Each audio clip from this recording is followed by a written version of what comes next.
You can say hi. Perfect. Okay. So surgery is scheduled for the 11th. Okay. It's going to start at 11 o'clock in the morning, and then you need to show up at the second floor day surgery area at 9 o'clock in the morning, which is on the second floor, main part of the hospital. Okay. Okay. Today, you're going to go and get registered at the hospital. Okay. They're going to do a chest x-ray and an EKG for surgery. No eating or drinking after midnight, but you can have water up until 7 a.m.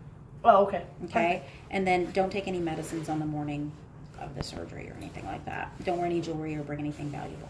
Okay. Any earrings, anything that can come out, take them out. I'm going to remove this because this is all going to be per Dr. Armijo, post-op care type of stuff. Okay. Okay. And then you have a post-op appointment on the 18th at 1:30 p.m. If you need to change that, you can change it before you leave today, or you can call us back and that's with change you? it. That's with me. That's to go over all the pathology and just see how everything's healing up. Okay. I'm going to prescribe the one thing. It's a numbing medicine. Okay. It's to help numb the skin and tissue around the nipple and the areola on the day of surgery, so that when they do injections into your breast, it hopefully won't hurt as much if the skin is numb. The injections are meant for me to find the lymph nodes that cancer would have gone to if cancer left the breast. Okay. So the cream, you just have to put that on about an hour before the surgery time, or before the injection time. Injection time is at 10 a.m. So you need to apply this at 9 a.m. Okay. It's like a thick toothpaste thickness level. Okay. Around the nipple and the areola. And I'm going to give you a couple of clear plastic dressings that you can put on top of it to help create an airtight seal, so that it kind of helps soak in. This was the wrong sheet. I'll get you a different one. Today you're going to go to the main part of the hospital and get registered. This is a map. So we're in the breast center. You can just walk through along the hallway, and then there will be these registration desks there. Just check in there, and then they will tell you everywhere you need to go as far as. I may need to take her. You may have to take her somewhere. Okay. If you want to do it, as long as we do it this week, we should be good. I can do it today. I can probably just maybe have her brother come up and get her. Okay. Or something. So. Okay. If you want to come back and do it, like do this stuff tomorrow or something, just let Lauren know, because she's just got to set up so that they know to expect you. So if you want to do it a different day, that's totally fine. I already got all your lab work, so I don't need to repeat that part. But they just have to do a chest X-ray and an EKG. Okay. Now, I have a little something going on right now. What is it? Sinus infection. Maybe not infection. I don't know. Cannot stop coughing. Okay. At all. Who's your primary doctor? I don't have a primary care physician. Okay. Where do you live? Here in Allen. Okay. But I go through the health clinic, the Allen Health Clinic. Okay. Which is not far from here. Okay. I just call them up and say, hey, I have something going on. Yeah. Do you want me to go see them? Yeah. Go. Okay. Yeah. Unless you want me to set you up with like a regular primary care doctor. We had somebody who got sick, and then we had to delay their surgery by a week. Right, and I don't want to do that, and I'm pretty quick getting rid of stuff. Okay. I just don't know, but like benzonatate, which is probably what they're going to want to give me, is a cough suppressant. Okay. Does not work for me. Okay. Stop. They may have to put you on antibiotics if they think you're sick. Okay. So yes, definitely see them. Just tell them, hey, I have surgery. Yeah, I have surgery coming up. If there's any chance of an infection, treat me for an infection. Yeah. Okay. That way, because we want all that stuff resolved. Because if you're coughing and feeling icky, then the anesthesiologist won't feel comfortable putting you to sleep. But when they put you to sleep, there's a higher risk that you won't wake up easily off of the breathing machine, because they knock you out completely. Okay. The other thing is if you have an infection somewhere in your body and he puts in something temporary, like an implant, that has a higher risk of getting infected. Gotcha. So that's why we want to make sure there's no evidence of infection or you being sick prior to surgery. Okay. Now, okay, let me explain kind of how things are going to work for the time of the surgery. You're going to show up here at 9 o'clock in the morning.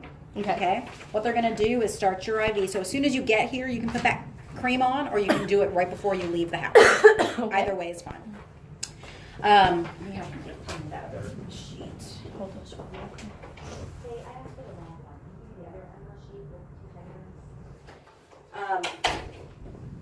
So once you check in, they're going to start your IV. They'll take you down to the nuclear medicine department where they're going to do 2 injections into the breast. It's right around the areola. That's why that numbing cream is used. Basically what that does is it's a nuclear medicine dye that travels to the lymph nodes cancer would have gone to if cancer left the breast. Okay. Just because the dye goes to the lymph nodes does not mean there's cancer there. Just means that's where cancer would have gone to. Those are called sentinel lymph nodes. Sentinel. And people have 1 lymph node, 5 lymph nodes. I mean, I don't know how many you're going to have until I get in there and I go digging around and find some. Okay. The other dye that And I you'll inject, take one? I'm going to take whatever lights up, I remove. So it could be Okay. anywhere from 1 to 5 lymph nodes, typically. Sometimes there's 6. But that's typically the number of lymph nodes we take out. The other dye that I inject is a blue dye. I inject that while you're asleep in the operating room. So when you first wake up for surgery, you may notice areas of the breast are blue. Urine in the catheter is a little bit fluorescent green, and sometimes even the first times you go to the bathroom, it'll be a fluorescent green color, so don't freak Well, out. I just have that catheter for a day. Yes, just overnight. They'll take it out in the morning, but if you feel good that night, they can take it out that night. Because, if you're too sleepy from the anesthesia or doing something like that, then you're not going to want to get up and go to the bathroom. Right. Oh my gosh.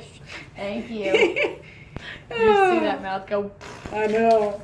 Here is the sheet. So I'm going to say apply at 9 a.m.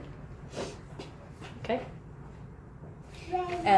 Kind of gives you an idea, like this is the areola, this is the nipple and areola, just a thick layer around there, and then put that plastic dressing around there. These Okay. are the 2 plastic dressings. I've given you 2 so that in case On one both gets sides? screwed up. No, just one side. Just Just the- the cancer side. Okay. Just the right side. Thank you, baby.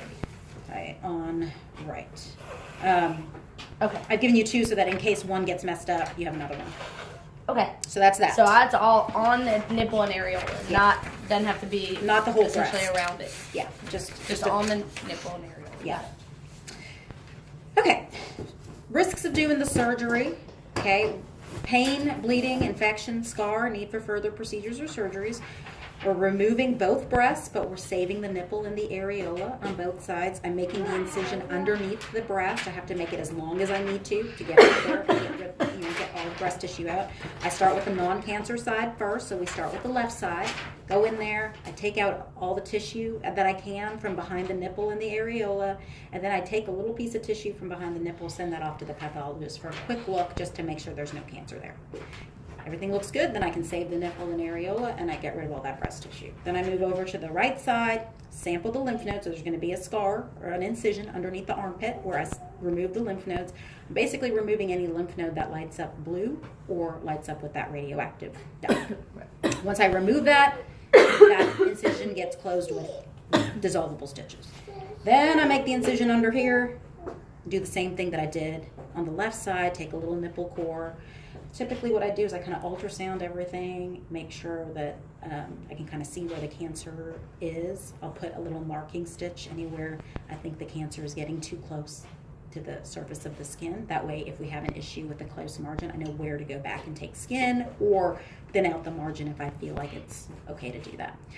There is a risk that the nipple and areola die because of lack of blood flow. So all of the skin and breast tissue, or the nipple and areola, gets its blood flow from the underlying breast, and now I'm removing the underlying breast. So it has to kind of rely on the rest of the surrounding skin to supply it, and the nipple and areola are very sensitive to changes in blood flow. If I make the skin too thin underneath the nipple and areola, there's a higher chance that it has issues with blood flow and dies. If I make it too thick, then I'm leaving too much breast tissue. How much? What happens if the areola and nipple die? It needs to be, then it gets removed. Oh. And then reconstructed by the plastic surgeon. How do you? Usually it takes a few weeks. I won't to know that You won't- until after surgery. Right after surgery, everything usually looks great, and it's like a few weeks after that that starts to look like dark, and then purple, then black. Sometimes even areas of black around the nipple and areola, it could just mean the top layer of the skin isn't doing well, but the underlying tissue looks okay. So we follow it and he follows it to make sure that everything looks okay. Typically say less than 1% of the time the nipple and areola dies. It just really, it's a matter of your blood flow. We make very thin flaps and they look great, we make thick flaps and they can die. So it's not, It doesn't matter. There's it's a lot about what your body needs in terms of the blood supply. You're young, you're healthy, you don't smoke, so you should be okay. But you just never know. Yeah, right. The I have surgery smoked before. Yeah, that's I've okay. tried it, but I don't. But you don't smoke regularly. No. So my part of the surgery typically takes about 5 hours, Okay. and then his part takes another 2 to 3. Okay. On the morning of surgery, when they first take you back to the operating room, they're going to do nerve blocks. So they're going to inject medicine into your nerves that leave the back and supply the breast tissue. There's a twofold benefit. One is that it helps with pain control after surgery. Second benefit is it's been shown to reduce the chances of the cancer coming back locally by doing those nerve blocks prior to Good. Stop, please. doing the actual surgery. Risks of doing the lymph node surgery, you can have something called lymphedema, which is arm swelling that can occur. Issues with using your arm like normal or range of motion. There are 2 big nerves that travel. That's my throwing arm. 2 big nerves that travel in the armpit. We obviously take care to preserve those, and knock on wood, I've never damaged any of them, but there's always the risk of damaging a nerve or having an issue. Usually that's something I would know after surgery, and I would tell you, hey, I did this, I did this or I did that, and that's going to cause this, this, and this. Gotcha. But, the likelihood of that is extremely low. Really, the biggest issue with range of motion is if you don't start using the arm like normal once I tell you that it's okay to use the arm like normal. And Dr. Armino is the person that decides. Oh, you tell when me as you soon as can- I can use it, and I'll be using it. Okay. I'm And that also helps with reducing the risk of the lymphedema. And So I the got to more make you sure I use the follow your arm- directions because I'm one that likes to try and get going sooner. than, yeah. He is going to be the person that manages all the wounds. He's going to be the person that manages the drains. He's going to manage all of that stuff, and he's going to tell you when it's okay to do normal activity. Okay. So he's in charge of all of that. Usually right after surgery, nothing greater than 90 degrees is what they'll typically say. So you can do this kind of stuff to kind of get comfortable moving around. Okay. And then after that, he'll tell you when you can start doing more. So that it's sounding like probably for sure 6 weeks. He told me we would reevaluate it 4 weeks. Yes. It's somewhere between 4 and 6 weeks. Okay. Usually most people stay overnight and go home the next day. Uh-huh. Some people stay the following day as well. Just depends No, on ma'am. pain control, Sorry. eating, walking, all that kind of stuff. And he will prescribe the pain medicine for Okay. you. Okay? Sounds good. Any questions about any of that? No. Okay. Now, I would like to get the chest x-ray and everything done today. But if I have to, can I go drop her off Yeah. and then come back? Yeah. Just tell us, give us an approximate time that you'll come back. Then she Okay. can tell them when to expect you. Okay. This is a consent for blood transfusion. You're saying that in an emergency, it's okay to give you blood or blood products. Likelihood that we would need to do that is very close to 0. I'm going to have you initial here and then sign there. Any questions about any of that? No, ma'am. You need to stop this recording.